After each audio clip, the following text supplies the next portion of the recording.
The Oakwood Country Club's annual charity gala was in full swing, crystal chandeliers reflecting off designer gowns and family heirlooms. I stood at the edge of the ballroom, sipping sparkling water while watching my sister Victoria hold court among the city's elite. And then, she laughed, her diamond bracelet catching the light. Amanda tried to apply for membership. Can you imagine? A real estate agent thinking she belongs at Oakwood? Her little circle of socialites tittered appropriately. I checked my watch. 20 minutes until the announcement. Speaking of belonging, Victoria's voice carried deliberately across the marble floor. Katherine, darling, what are you doing here? This event is for members only. I turned to face my sister, taking in her perfect updo and custom-made gown. I was invited. By whom? Her smile was pure venom. Surely not as a potential member. This club is for successful people, dear. Not. She gestured vaguely at my simple black dress. Whatever it is you do. If she only knew what I really did. What I'd been quietly building while she played society queen. Actually, I kept my voice soft. Mr. Bradford invited me. Something about an important announcement. Victoria's perfectly plucked eyebrows rose. William Bradford, the board president? I checked my watch again. 10 minutes. Don't be ridiculous. William would never. She stopped as the man himself approached us. Katherine, there you are. William Bradford, 70 years old and still sharp as a tack, smiled warmly. Everything's prepared. Shall we? Victoria's mouth opened and closed like a designer fish. William, what's going on? All in good time, my dear. He offered me his arm. Katherine? I took it, allowing him to lead me toward the podium at the front of the ballroom. Behind us, I could hear Victoria hissing to her friends, trying to make sense of what was happening. The microphone feedback cut through the elegant murmur of conversation. Ladies and gentlemen, William's voice commanded attention. Thank you all for coming to our annual charity gala. Before we begin the auction, I have an important announcement regarding the future of Oakwood Country Club. The room stilled. These people had been members for generations. Change wasn't something they welcomed. As you know, our club has faced certain financial challenges in recent years. Tonight, I'm pleased to announce that those challenges have been resolved, thanks to our new owner. The whispers started immediately. Oakwood had been member-owned for a century. Please join me in welcoming the new owner of Oakwood Country Club, Ms. Katherine Pierce. The silence was absolute.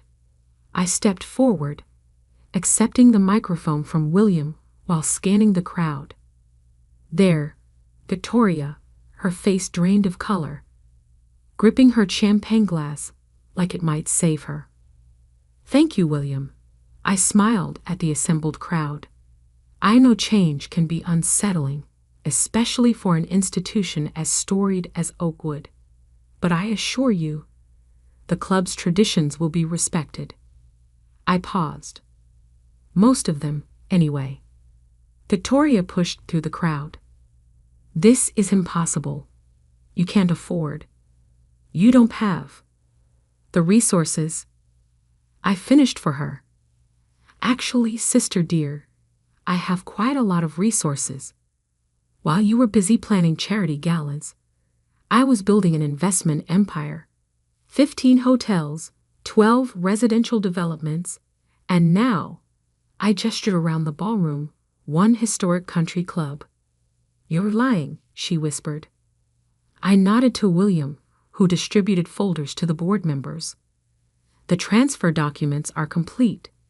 The staff has already been notified. And the first change, I turned back to Victoria, will be our membership criteria. Success, it turns out, isn't just about who you know or what you wear. You can't do this. She stepped forward. Daddy was a member here for 40 years. Yes, he was. And now his younger daughter owns it. Funny how life works out, isn't it? The room had erupted into confused murmurs. These people had never seen me as anything but Victoria's quiet sister, the one who missed social events because she was working. They were about to learn what that work had built. Oh, and Victoria? I added, just loud enough for her circle to hear. About your membership. We should talk. I'm reviewing all applications personally now.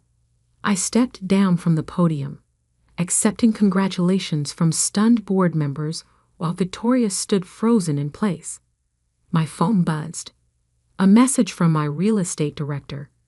Hotel deal in Paris is done.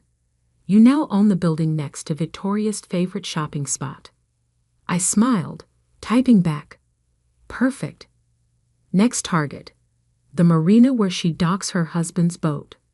Because sometimes the best revenge isn't just buying what they value.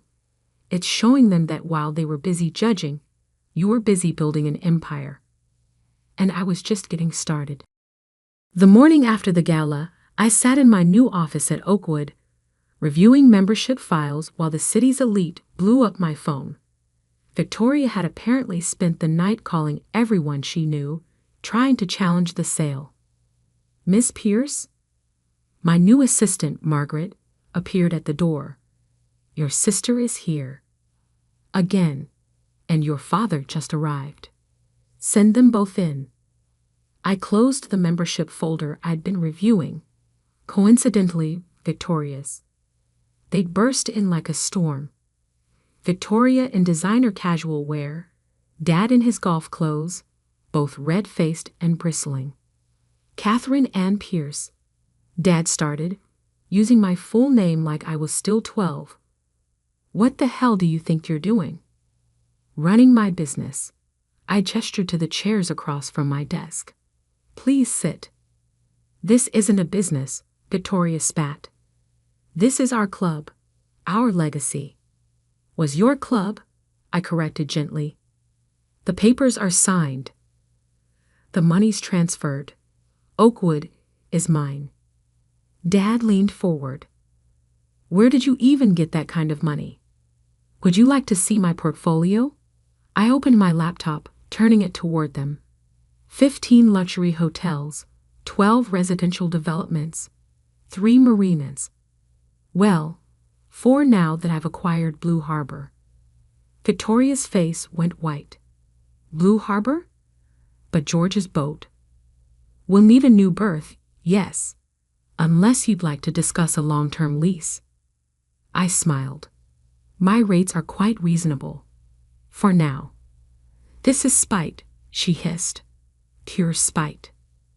No, Victoria. This is business. I stood up, walking to the window overlooking the golf course.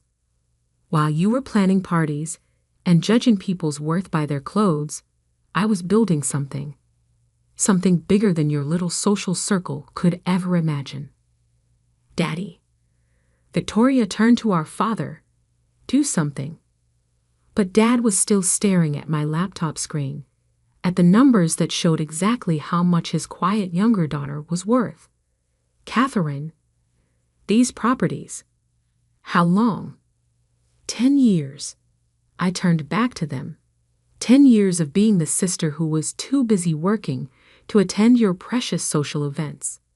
10 years of listening to Victoria mock my choices while I was quietly buying up half the luxury properties in 3 states. Why didn't you tell us? Would you have believed me? I sat back down. Or would you have dismissed it, like you dismissed everything else I did that didn't fit your country club vision of success? Victoria stood up suddenly. I want to speak to William Bradford. The board won't stand for this. The board already voted. Unanimously. I pulled out another folder. They were quite enthusiastic about my plans for modernization and the capital injection I'm providing. Your plans? Dad's voice was weak. New spa facilities, updated golf course, expanded marina. I paused. Oh, and a complete review of the membership criteria. No more automatic legacy admissions. You can't. Victoria practically screamed. My children, their children, will need to qualify on their own merits. I opened her membership folder. Speaking of which, we should discuss your annual review. Dad stood up, putting a hand on Victoria's arm. Katherine, please. Whatever point you're trying to make has already been made. I closed the folder. Now, if you'll excuse me, I have a meeting with the architectural team about the new wellness center. This isn't over, Victoria promised, her voice shaking. Actually, it is. I pressed the intercom. Margaret, please show them out and send in the architects.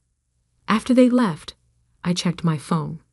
3 missed calls from Mom, dozens of texts from Victoria's social circle, and 1 message from my investment director. Paris hotel renovation approved. Starting next week. I smiled, typing back. Perfect timing. Victoria usually shops there during Fashion Week. Because sometimes success isn't just about proving them wrong. It's about building an empire so vast they can't ignore it. And every property, every acquisition, every business deal was another brick in that empire. My phone buzzed again. William Bradford. Board loved the renovation plans. Victoria's friends are panicking about membership reviews. Good, I replied. They should be. Because I wasn't just changing a country club. I was changing the rules of their entire game. And I was just getting started. 6 months later, Oakwood Country Club had transformed. The new spa gleamed with marble and glass. The golf course had been redesigned by a world-renowned architect, and the membership roster had changed dramatically. I sat in my office, reviewing the latest applications. Amanda, the real estate agent Victoria had mocked, was now our newest member, her successful agency and charitable work easily meeting our new merit-based criteria. Meanwhile, half of Victoria's social circle had failed their membership reviews. Miss Pierce? Margaret appeared at my door. Your mother's here. I looked up, surprised. Mom had been conspicuously absent since the takeover. Send her in. She entered tentatively, looking elegant, but uncomfortable. Katherine, the club looks amazing. Thank you. Please sit. She perched on the edge of the chair, clutching her designer handbag. Victoria's not doing well. I heard. Losing her membership must have been difficult. It's not just that. Mom shifted. Her friends, her social standing, everything's changed. And now with the Paris hotel. I smiled slightly. My renovation of the hotel next to her favorite shopping district had effectively ended her annual Fashion Week trips. The noise and construction made the whole area unbearable. Business is business, Mom. Is it? She met my eyes. Or is this punishment? I leaned back, considering. Do you remember my college graduation? She frowned at the apparent non sequitur. Of course. Victoria was 2 hours late because she was hosting a club luncheon. Dad left early for a golf game. You spent the whole ceremony on the phone with your interior decorator. Katherine, I graduated summa cum laude with a double major in business and economics. I had 3 job offers from top investment firms. None of you even asked about it. She had the grace to look ashamed. We should have. Yes, you should have. I stood up, walking to the window. But you were all too busy with this place, the parties, the social status, the perfect country club life. So I built my own life, my own success, my own empire. And now, You're using it to hurt your sister. No, I turned back to her. I'm using it to show her, all of you, what real success looks like. It's not about membership cards or social circles. It's about building something meaningful. By destroying what matters to her, by changing the rules. I sat down again. The new Oakwood is thriving. Membership is up. Our charitable giving has tripled. We've started a scholarship program for underprivileged youth. When was the last time Victoria's social circle did anything that actually mattered? Mom was quiet for a long moment. I saw the new membership list. Amanda Reynolds, the real estate agent, who built her agency from nothing and runs 3 homeless shelters. Yes. And Victoria could reapply if she meets the new criteria. Success, community involvement, actual achievements, rather than inherited status. Mom stood up slowly. You've changed everything. No, Mom. I just showed everyone what was always possible. I pulled out a folder. Here, your membership review is next week. I suggest you read the new criteria carefully. After she left, I walked down to the new spa complex. Members greeted me warmly, not with a fake social air of before, but with genuine respect. These were people who'd earned their place here, just as I had earned mine. My phone buzzed. A message from Victoria. I heard Mom came to see you. I want to talk. I typed back, my office. Tomorrow. Bring your CV and community service record. Because sometimes the biggest victory isn't in the taking, it's in the transforming. I hadn't just bought their precious club, I'd changed what it meant to belong. 1 year later, I stood at the podium during Oakwood's annual charity gala. The room looked different, more diverse, more accomplished, more real. Last year, I addressed the crowd. I stood here as the new owner. Some of you were shocked. Some were angry. Some predicted disaster. I paused, looking at Victoria in the back of the room. She'd earned her way back in, eventually, starting a foundation for educational equality and actually making a difference. But look at us now. Our membership is stronger than ever. Our impact on the community is greater. We've proven that true success isn't about who you know or where you come from. It's about what you build, what you achieve, what you give back. After the speech, Victoria approached me. You were right, she said quietly, about everything. I nodded. I know. I just never understood. While I was planning parties, you were planning. An empire, I finished. And now you understand what real success looks like. Because sometimes the best revenge isn't just winning the game, it's changing it entirely. And as I looked out over my transformed club, at the new faces and new energy and new purpose, I knew I'd done exactly that. My phone buzzed one last time. My investment director. Ready to start on the next acquisition? I smiled, typing back, always. Because this was never about a country club. It was about showing them all what real power, real success, and real change looked like.